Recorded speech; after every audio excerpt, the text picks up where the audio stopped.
எங்க உயிருக்கு உத்தரவாத முதலமைச்சர் அரெஸ்ட் பண்றாங்க. 1 மணிக்கு 12 மணிக்கு எடுத்து விடுறாங்க.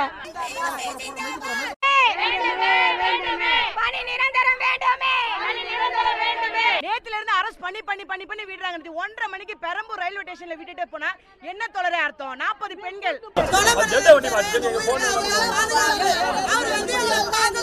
எங்களோட ஒரே கோரிக்கை, ஒண்ணு எங்களுக்கு நல்ல தீர்வு காணுங்க, இல்லனா எஃப்ஐஆர் போட்டு கோர்ட்ல எங்களை ஜெயிலுக்கு ஏத்துங்க.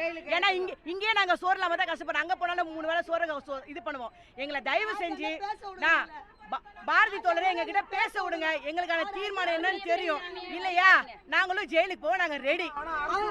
அரசு வந்து உங்களுக்கு நல்லது பண்ணி கொடுத்திருக்கு, நீங்க போராட்டத்தை வாபஸ் வாங்கிட்டீங்க.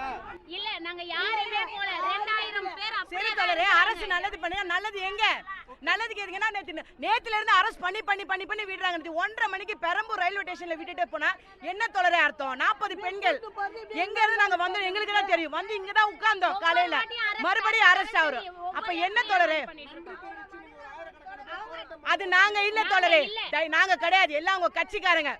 இப்ப என்ன பாக்குறாங்கன்னா மெயின் எங்களை தலித் மக்கள் தானே, எஸ்சி ஜனம் தானே அப்படின்னு சொல்லிதான் எங்களை ஒதுக்கப்படுறாங்க. நாங்க ஒதுக்கப்பட்ட இனம் ஒதுக்கப்படுறாங்க.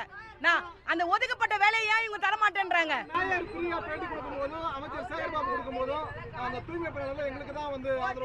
அது பேசினாங்களே, பழைய மறைச்சு வச்சுட்டு பேசுறாங்களே, அதுல முக்காவாசி கட்சிக்காரங்க எந்தெந்த வார்டுல இருக்கிறாங்க அவங்க முகத்தை எடுத்து பாத்தீங்கன்னா கரெக்டா தெரியும்.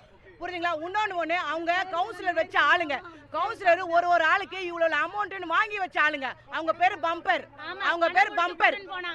ஆமா, அவங்க பேரு பம்பர். அதான் அவங்க கவுன்சிலர் வச்ச ஆளுங்க தான் கொண்டு போயிட்டு ஒரு டிவிஷனுக்கு 4 பேர்னு சேர்ந்திருக்கிறாங்க. தவிர எங்க தூய்மை பணியாளர்கள் போய் சேரல. இதுதான் உண்மை.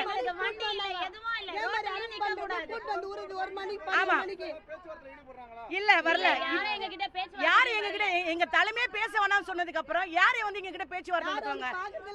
எங்க தோழர் மட்டும் எங்களுக்கு இன்னைக்கு உறுதியா நிக்கிறாரு. புரியுதுங்களா? எங்களுக்காக பாடுபட தோழரையே பேசக்கூடாதுன்னா அப்ப என்ன தோழரே அர்த்தம்? எங்களுக்கான உரிமையை வாங்கி கொடுக்கறப்ப இது அவர்கிட்ட நாங்க கேட்டிருக்கிறோம். சந்திக்கணும், முதல்வர் எங்களை சந்திச்சு எங்களுடைய கோரிக்கை என்னன்னு கேட்கணும். உங்களுடன் ஸ்டாலின் சொல்றது மட்டும் பத்தாது, அவரு நேரடியா வந்து எங்களை சந்திக்கணும். திராவிட அரசு கைவிடாதுன்னு இல்ல, திராவிட அரசு ஒடுக்குமுறை பண்ணுது. புரியுதுங்களா? எவ்வளவு உங்களால டயர்டாக்க முடியுமா ஆகுது. பரவாயில்ல தோழரே, நாங்களே வெயிலில் கஷ்டப்பட்டவங்க தான், எங்களுக்கும் முடியும். பார்க்கலாம், கடைசி வரைக்கும் போராட்டம் ஒண்ணு. ஏன்னா பட்னி பசி எங்களுக்கு பழக்கமான ஒரு விஷயம். எங்களுக்கு இது ஒரு பெரிய விஷயமே கிடையாது.